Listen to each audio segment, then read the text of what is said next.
To the Commentary Magazine Daily Podcast. Today is Friday, January 3rd, 2026. I'm John Podhoretz, the editor of Commentary Magazine. With me, as always, senior editor Seth Mandel. Hi, Seth. Hi, John. Washington Free Beacon editor Eliana Johnson. Hi, Eliana. Hi, John. And joining us today, Eliana's old podcast co-host. And when I say old, I don't mean old. I mean former. Both can be true. Both can be true. Old, though you are not old. You are a young man and the host of The Hill on Sunday, and a columnist for The Hill and a columnist for The Dispatch. It is Chris Stirewalt. Chris, welcome back to the Commentary Podcast. Happy Snowmageddon Eve. Yes. Brother and sister. The amount of conversation that one is now obliged to have about the weather before weather happens. I don't think Mark Twain ever had that in his predictive bag of tricks, because now we're talking about the weather as though the weather is determinable. And so for me, I see politics. I liken what I do to the weatherman. And a long time ago in news, the weather was like, I don't know, it's the wacky weekend weather. There's a guy over here who says that he knows something based on, owl droppings and the old farmer's almanac, that he thinks he can tell us something about what's going on. And the more data that became available in weather did not increase the amount of surety that news consumers have about the weather, right? So the thought was that the data would go up and people would have more confidence in the weather. But the profusion of new data, of Doppler imaging, blah, blah, blah, the European model, the da-da-da, it actually ended up decreasing. And there's a great story about the guy who's the number one tornado dude in Alabama, where being a tornado dude is consequential. He wrote about his experience of the better and better and more accurate the forecasting got, the less confidence people were having in him, and he couldn't explain it. And I can explain it from the political point of view, which is the narrative that people want to impose on the story, they're going to impose on the story. Throwing more data at that does not make them say, well, you must know everything. It makes them say, well, I'll figure it out. What are you talking about? Also, it's really scrambling messaging if you work in the news and are dealing with this storm, because, I can't put out my ice out sign. Fair enough. No, I mean, look, the other way of looking at it is that people are defaulting to this subject because it is so impossible to talk about anything that does not immediately get insanely political. And obviously the weather does get insanely political because of global warming and things like that. But simple fact is that this remains one of the few pieces of news that really does have a direct effect on people's daily lives as it's coming. And so therefore, I guess it's understandable. It's just enough already. Like Zohran Mamdani has already called off school in New York on Monday. We don't know what's happening. Yes, the forecasts are saying we're going to have 8 inches, but really? You can wait until Sunday. It's not going to kill you to wait until Sunday just to make sure that things don't pass by. But he wants to make sure, as is the truth of all New York mayoralties, that you can you could solve the affordability crisis, but if you don't shovel the snow, you are going to be in big trouble. Now, also, I just want to point out that we have been having conversations now for a year, and accelerating conversations over the past 2 or 3 months about the job of the chairman of the Federal Reserve.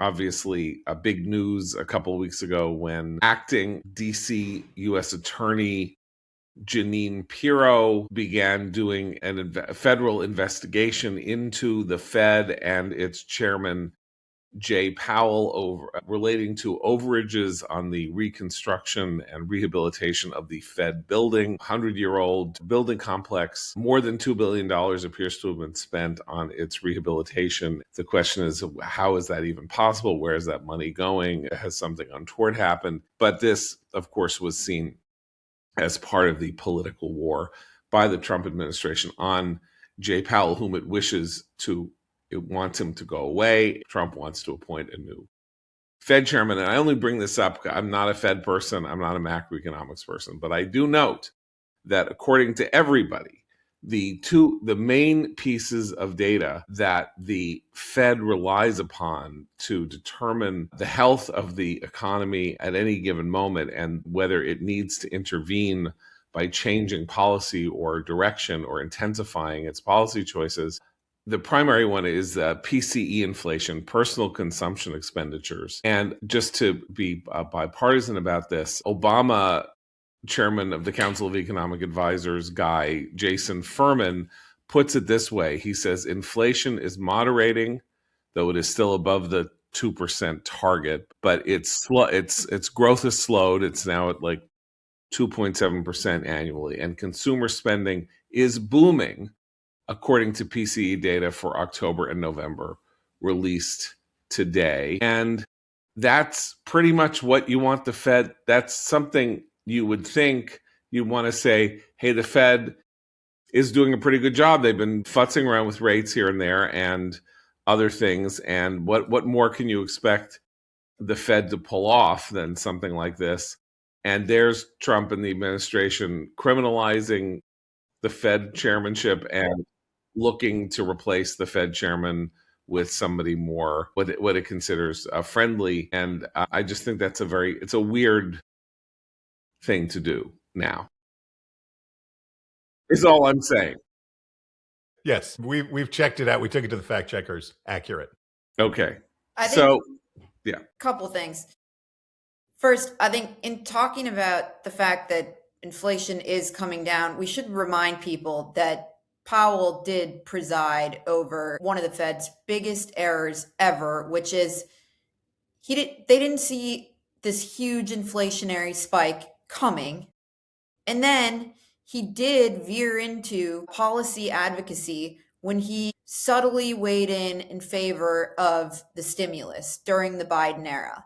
And so to the extent that he's doing the right thing now and having success now, he was part of the problem to begin with. Why Trump is picking a fight with him now? I think Trump's frustration is public sentiment, not actually the Fed policy, and he's taking it out on the Fed. I think he recognizes that Republicans are going to have a reckoning at the polls in 2026. And the problem for him is actually the lag in public sentiment, because wage growth is still trailing inflation as it's a overhang from the Biden era.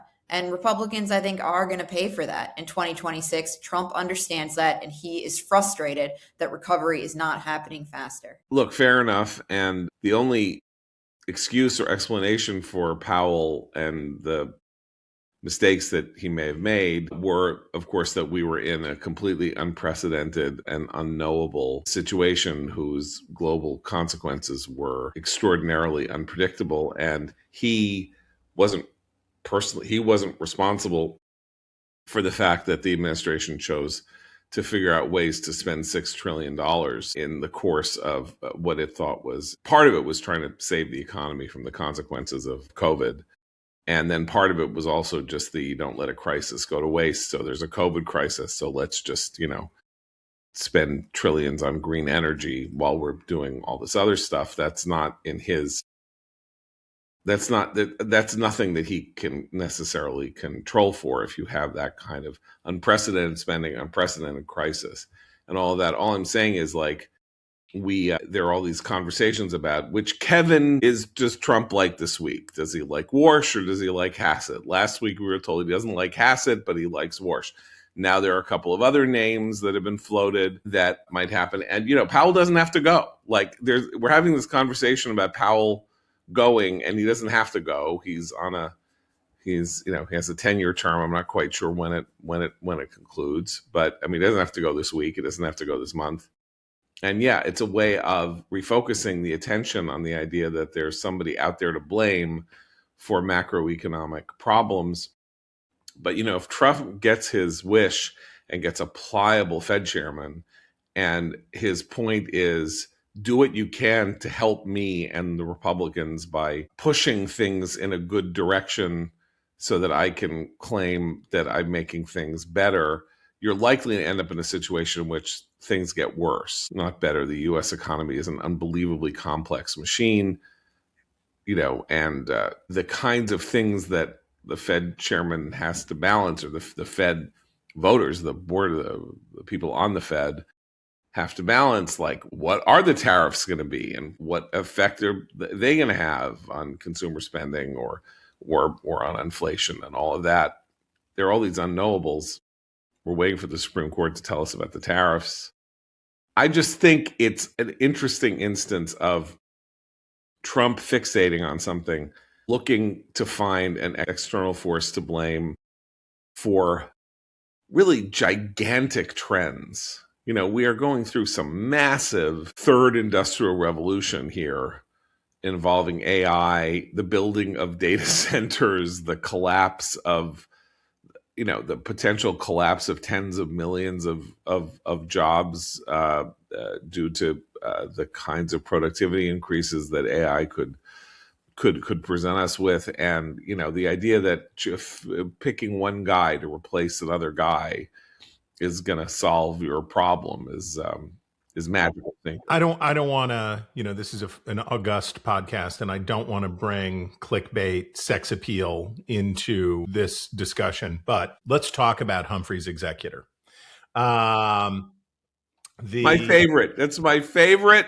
It's hot Supreme right Court now. decision. It's hot right now. There's So Lin-Manuel Miranda's next is Broadway totally musical. about the estate of Humphrey's old executor. Mr. Humphreys. Yes. In the court's hearing, in the Supreme Court's hearing this week, about Lisa Cook, I believe is the name of the member of the Fed board. So if you are a unitary executive kind of human, the Fed has a carve out. And these are questions I take to my wife, who knows about these things. So I can state this with some certainty, which is the carve out is that because the Federal Reserve has no executive function, it doesn't have enforcement, it doesn't do anything on the executive side. It's not subject to being sucked into the unitary executive, whereas the other made up agencies, the FTC, the FCC, the all are subject because they have executive function and they're doing those things. And that's a nice carve out for strong executive people. It's a carve out they need because the value of the Federal Reserve's independence is unto itself. There is value in having an independent Federal Reserve, regardless of what the policies being put in place are, because it provides what Washington very much lacks right now and has lacked for a long time, which is predictability, right? This is these are the Board of Governors. We can make a guess based on what they're doing. They put out memos, right? They say, you should know we're going to make a decision in 3 months that will probably be like this, but somewhere between this and this. And I don't think that the president's desire for a unitary Federal Reserve has anything to do with the numbers you're talking about. I do think Eliana is right about why the resentment that the administration feels towards the Fed, because what they think, and there's some truth to it, is that decisions have been made, looking at you, Ben Bernanke, decisions have been made in the past that augured to the political benefit of one party or the other. And this is sort of like the president with the jobs numbers. If you think they're all fake, why shouldn't they be fake for you? If you think that they cheated for the other guys, why shouldn't they cheat for you? And why do we bother paying lip service to independence or this stuff if it's all a scam and it's all crooked? And I think whatever the numbers said, I know this is a Greenland free zone, but I think it's sort of like people kept saying, well, you could just have it, right? We'll give you what you want. The Danes will give you what you want. Why don't you just ask nicely? And I think Trump's point is, I don't ask nicely. I won't ask nicely. I want this. It's not about the outcome. It's about whether or not he is in charge of it. And I think he just wants to be in charge of the central bank. Look, fair enough. I think you're obviously that is the correct answer. As I'm saying, the weirdness here is that he probably couldn't get a better result over the past year from the Fed than the result that he is getting. Even if the Fed did everything that he would want the Fed to do, inflation slow if we deflated too quickly, that would have very serious economic consequences. So if we're growing and we have consumer spending growing and all this other stuff, even though the polls suggest that people are unhappy with this condition of the economy, as Eliana said, those numbers are a lagging indicator.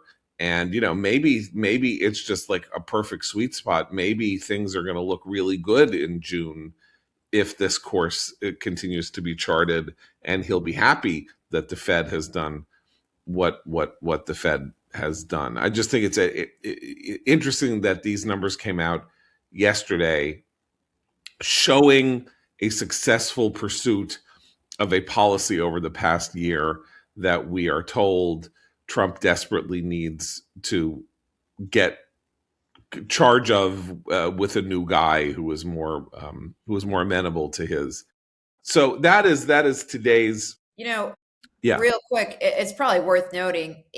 Chris mentioned the Supreme Court hearing on the administration's attempt to remove Lisa Cook from the board of the Fed. In the administration's arguments there, well, they are asserting that they have the right to fire her. They did concede on that the Fed is different from other boards, bodies, that there is a carve out for it. They did concede that the president does have to have cause to fire somebody from the Fed. He can't just fire for any reason, and that it can't be a policy dispute. But then they said, nobody can question what our cause is.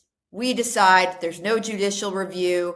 And it caused Amy Coney Barrett to say, because Paul Clement, who was representing Lisa Cook, said there was no due process here. She never got a hearing. And Amy Coney Barrett had said, why are you guys so afraid of a hearing? And the question was, like, was there due process for Cook? And that minimal process would have made a big difference in this case. And I think the thing that was sort of overhanging everything, where the administration is arguing we can fire for cause so long as it's not a policy dispute, was that the administration actually does have a policy dispute. Okay. They've been very public about it, and that the whole thing appears pretextual because the administration has been so public about its policy dispute with Lisa Cook.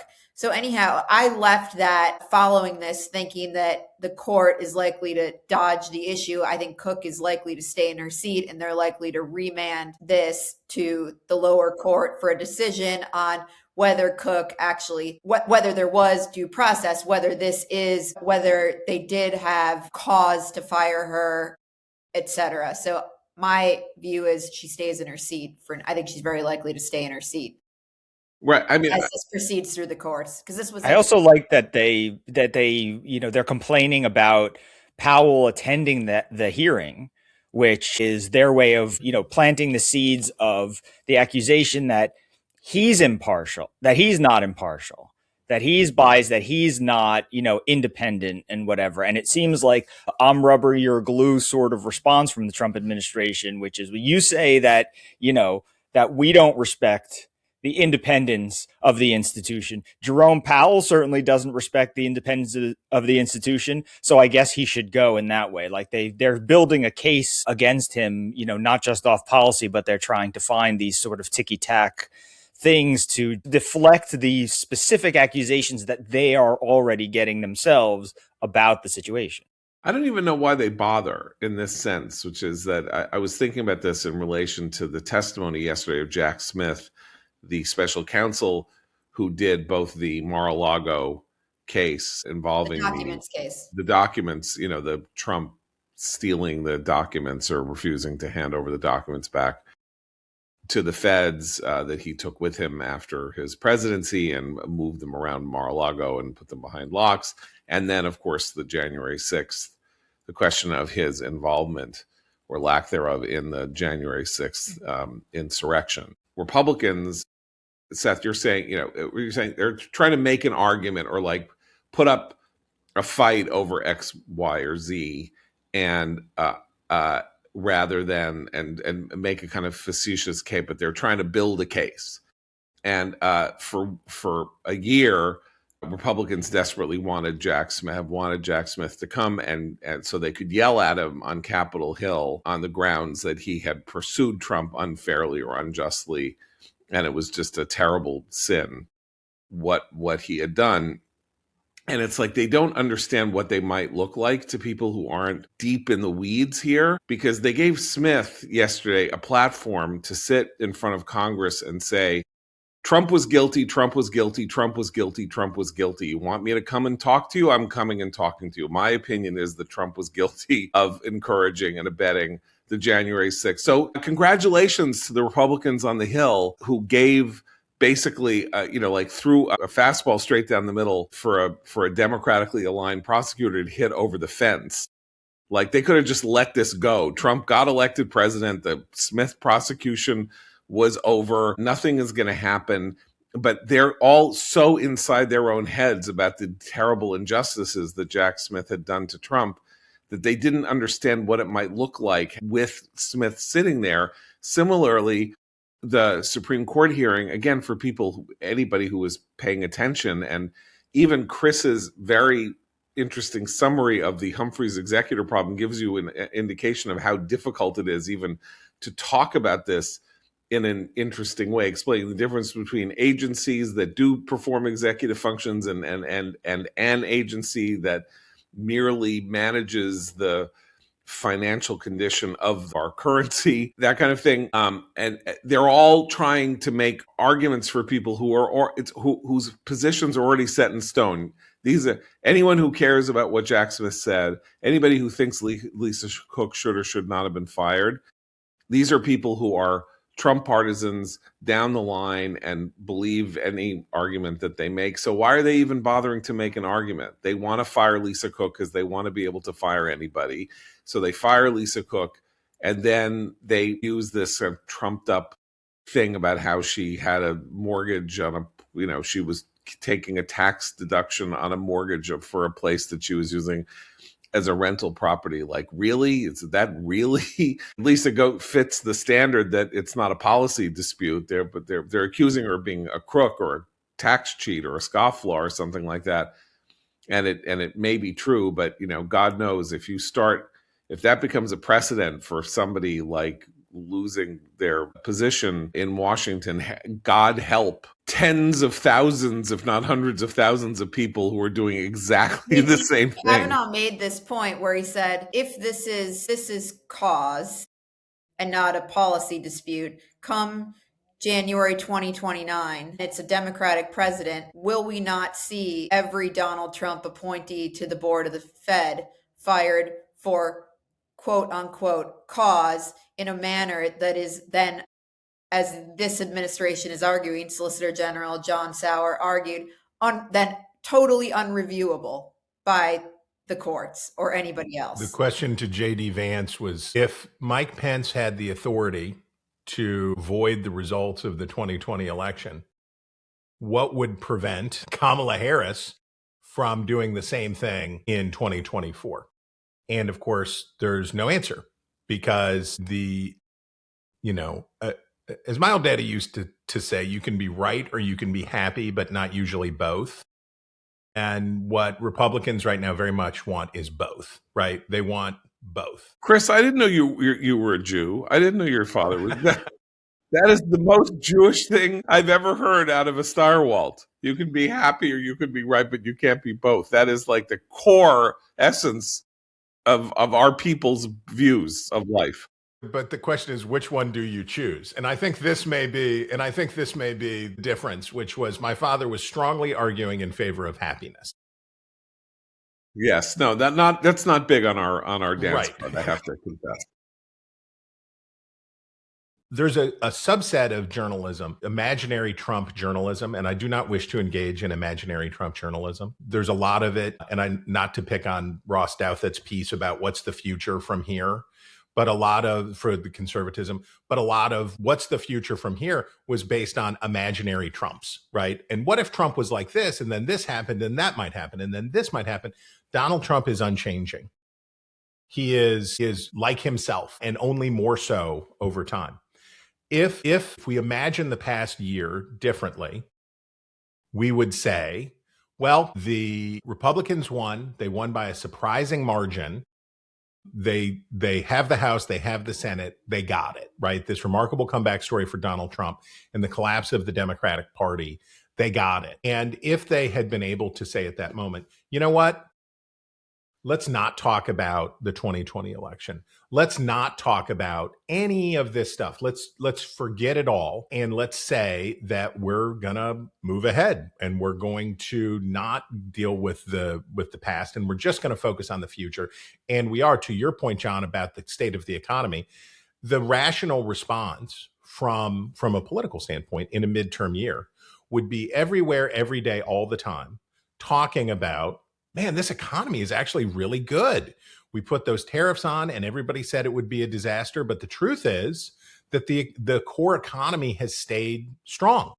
And we've been through all of these vicissitudes. And yet here we are, and we're making America great again, and we're making it better, and it's happening. But that's not the narrative that we hear from the party in power. And I think it's rooted in the desire by Donald Trump, principally, and a lot of people around him, to be both right and happy. They both want to have a good or less bad midterm, but also want a structural fundamental change in the way things are so that their point of view, their worldview, will be honored. You're right that Trump is unchanging. And the problem with his being unchanging is that he is unchanging in his complete inconstancy. Not that he's a stubborn old goat who like sticks to his guns. You know, it's like you don't know where his gun is at any given moment. It's pointed at the Danes, then it's pointed at the Norwegians, then it's pointed at the Greenlanders, then it's pointed at Mark Carney, then it's pointed at wherever. And then, you know, and then he's like, no, I don't really have a gun. Don't worry, I'm not going to shoot. So that was just my finger in a brown paper bag. Don't worry about it. It's fine.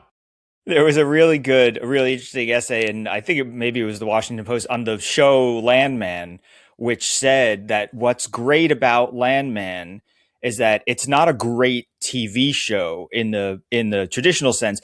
It's that you never know what genre the episode is going to be. Right. And it's like, you don't know what it's about. And it's like, is it about, you know, and then, you know, they use the example, John, you mentioned the other day about the, you know, the girl, the non-binary roommate pagan and whatever. Apparently the next episode had pagan, the cheerleader daughter.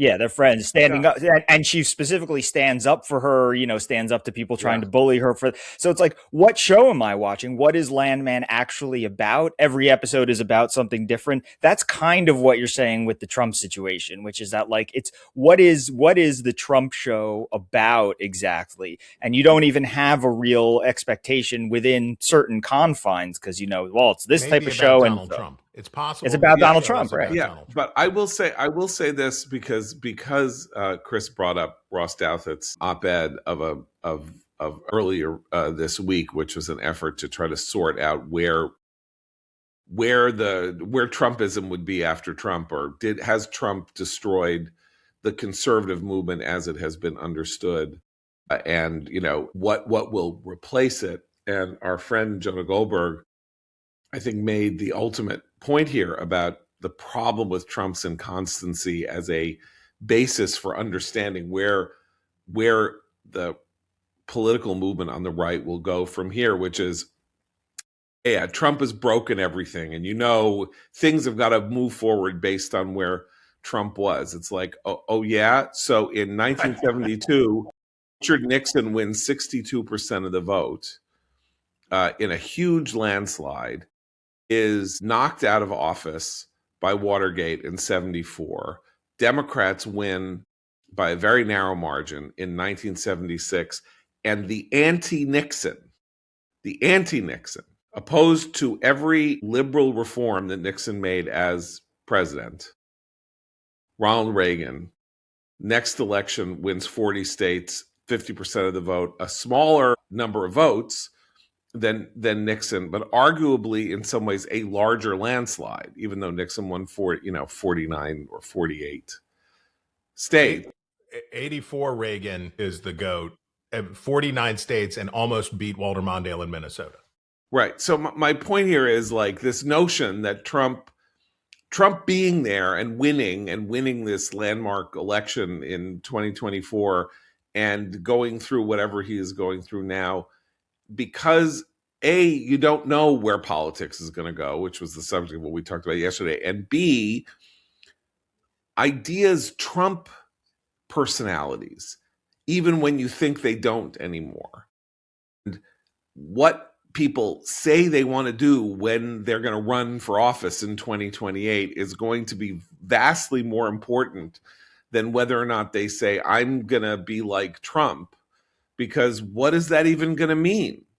Does it mean the Trump who hits Iran or the Trump who doesn't hit Iran? Does it mean the Trump who seizes Maduro in order to end a communist dictatorship, but then lets the communist remain president in Venezuela, or the Trump who might hit Cuba to end the communist dictatorship that has been ruling there for more than 6 decades? Like, there is no Trump. There will be no path to follow. And so the idea that, Ross is very interested in blowing up the parts of the Republican coalition that he never really liked that much anyway, using Trump as the reason for the blow up, and then saying everything's going to have to build on the precepts of a responsible nationalism, or a sort of like an internationalism that is also, cautious, or something like all this stuff that is like, yeah, it should be like me.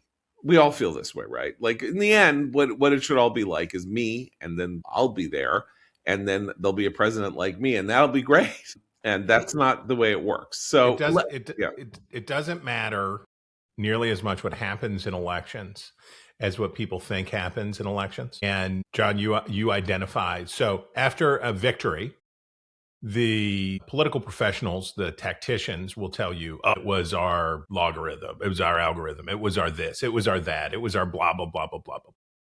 And then the ideologues will say, actually, it was our focus on this. And when you lose an election, the reverse happens, and they say, well, if only they would have given us the money that we needed to reach out to the Filipino community. If only they would have done this, we would have won. It was actually the candidate's fault, and it was the ideas were the problem.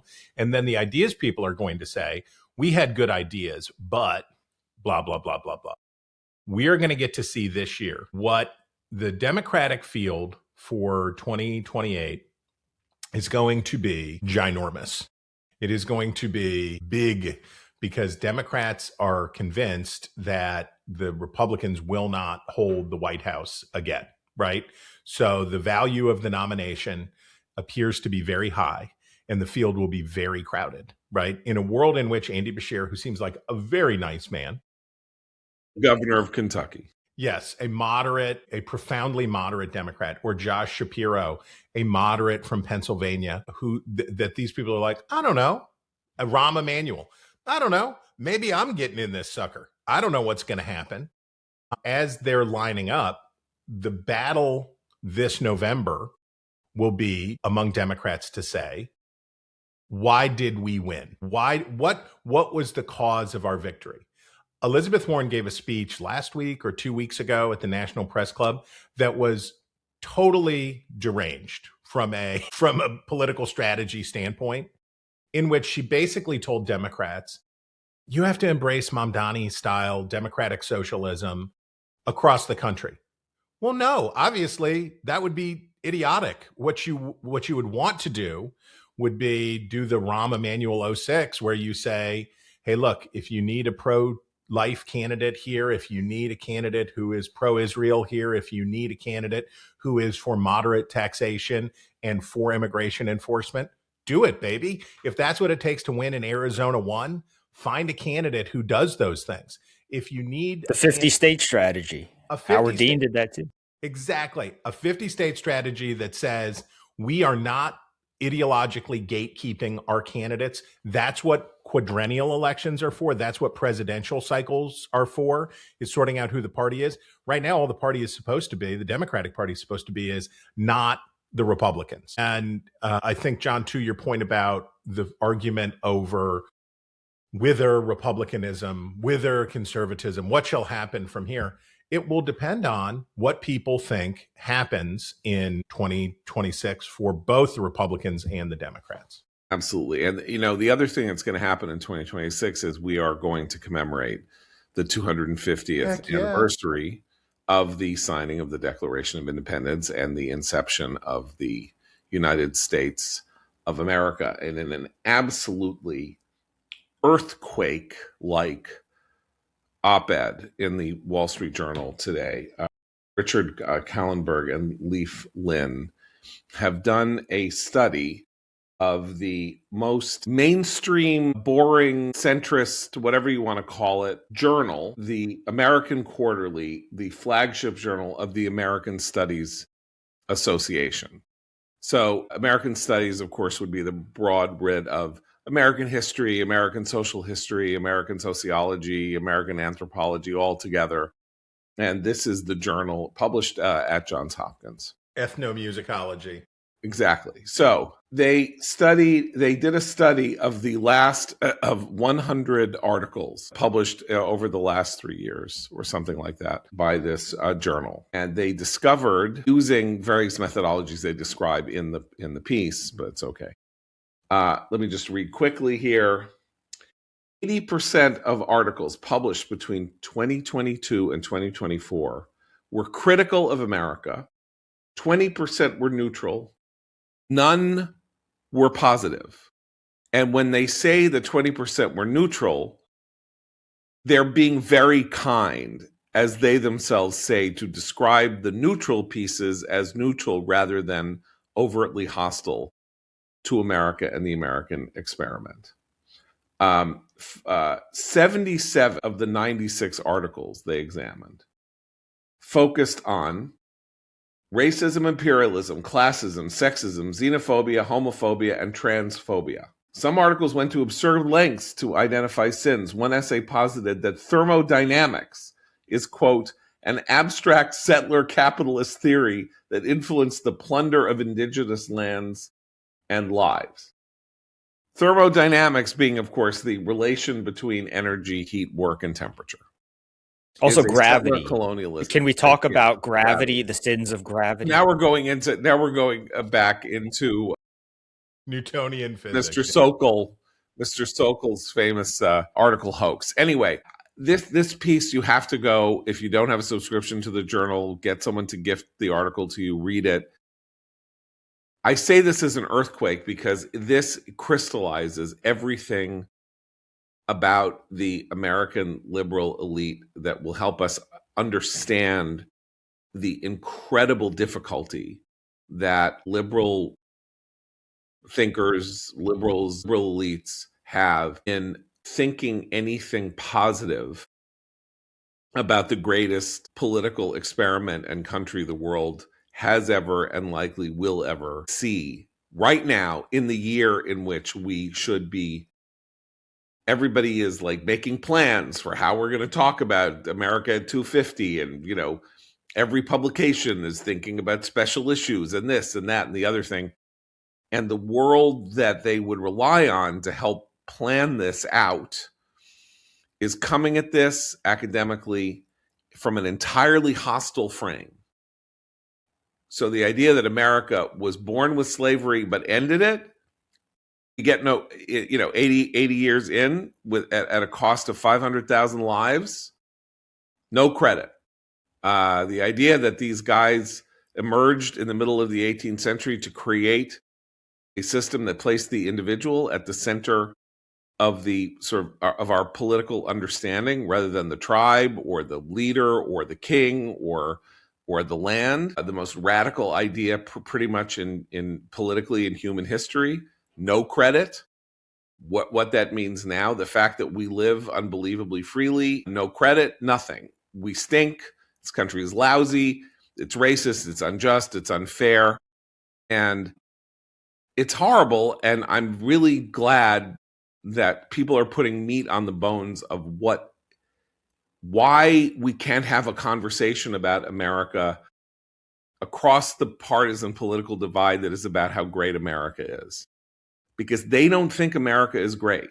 They're trained. These are the academics who train everybody at the elite level to think about the country, and they think the country is bad. And more than that, they think the country is I think it highlights the fact that we're talking about there's a lot of negativity toward America and Western civilization on campus. But there's also, it's another example of they are teaching nonsense. This is the other problem. To see the world through, to see thermodynamics through a settler colonial lens or whatever is to teach people to go insane inside their own heads, right? It's to teach people it's unthinking, it's unlearning. It's like the opposite of learning. It's teaching people to think in ways that will mess up their ability to understand the world around them. It's not just like, hey, that's wrong or that's too negative.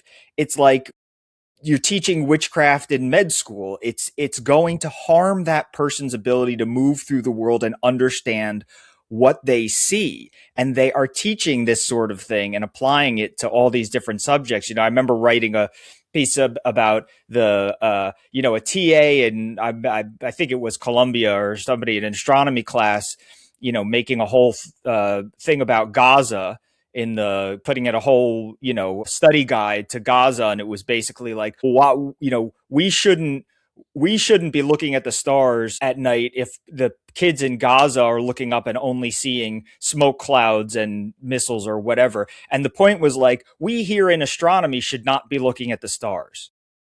Well, literally, what are you supposed to do? We should not be learning what we're supposed to be learning. All this stuff is really kind of like, a way to, turn civilization back on itself. It's weird. And it's also just very damaging to the brains of people who go through this. So I had a couple of thoughts reading this. The first was that we've just been through 2 years or so of raucous, insane, at times illegal campus protests. And while they were happening, I thought to myself, these aren't really rebellious protests. These are children on these campuses doing what they've been taught by their professors in the academy. And this piece crystallizes, I think, what many of us know in our gut and what many of us experienced in school. I now graduated 20 years ago. But if you are an 18-year-old kid who knows nothing but has an interest in American history, and you go seek out a course in it, and this is what you find, it's not crazy that you wind up a radical protesting against your country and, for Palestine and Hamas on your campus if you are looking for a sense of purpose. And I think this piece goes a long way of explaining the state of our college campuses. Second, I also think it explains why most of the most popular, best-selling works of American history are not written by members of the Academy. And I'm thinking of works by people like David McCullough and Doris Kearns Goodwin. Ron Chernow, who Goodwin did teach a long time ago, but hasn't in many, many years. And that is because the country does not share the view of the American studies professors who these authors write about in the Wall Street Journal. And in fact, most people do have a positive view of America, and those people are eager to learn about the accurate view of history put forward and complex view of history put forward by the Goodwins and the McCulloughs and the Chernows, and why a musical like Hamilton became a bestseller. And this goes a long way to explain the gulf between the Academy and the rest of the country.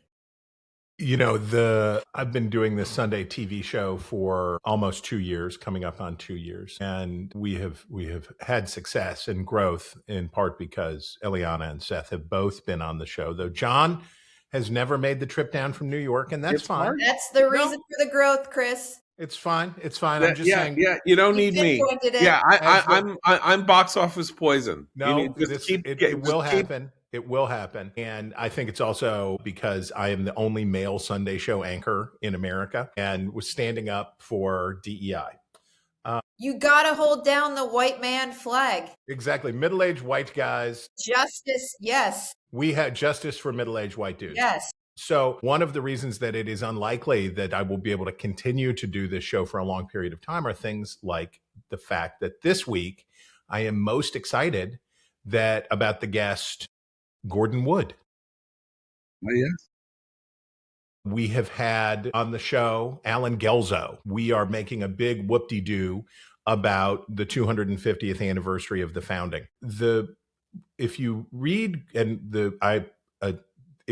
Gordon Wood, right? If you read the radicalism So of the Gordon Wood is a historian of the American Revolution. Alan Guelzo is probably the greatest contemporary writer on Lincoln. Right. Just to give you an example of who.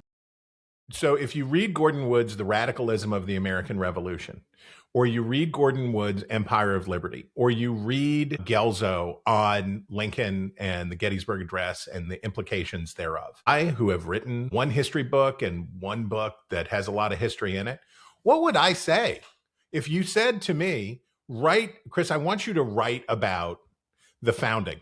What would I, a popcorn history person, possibly do that would exceed the work or even be allowed to be in the same room? What the Academy has done to American history is, yes, there's the bias of who goes into it, and then it's self-reinforcing. And who's kept out of it? Right. So it's selection bias working in two directions, just like many newsrooms. But it's also this: the Academy rewards novelness. And what will I say? What would anybody say that would surpass what's been said? I think often about Calvin Coolidge's address in Philadelphia at the 150th anniversary, where he said to everybody, hey, guess what? This is it. Hey, everybody, everything else has been tried. So everything else that you might try again would only be a step back from the mountaintop that we have achieved with Madisonian liberal democracy. That's it, folks. So suck it. And we've had 100 years since. And we've had 100 years years how right he was. To see how right he was. And the problem of studying history, the problem of the Academy is you want to get published, you want professional rewards. It's all the bias stuff about ideology and the identities of the people who are involved. But it's also this: if I'm the treatment of history, particularly the history of Western civilization, particularly of America, as something like a hard science in which you have to say, well, I actually found a new way that a neutrino bounces off of a blah, blah, blah, blah, blah, and I did this. What will you say?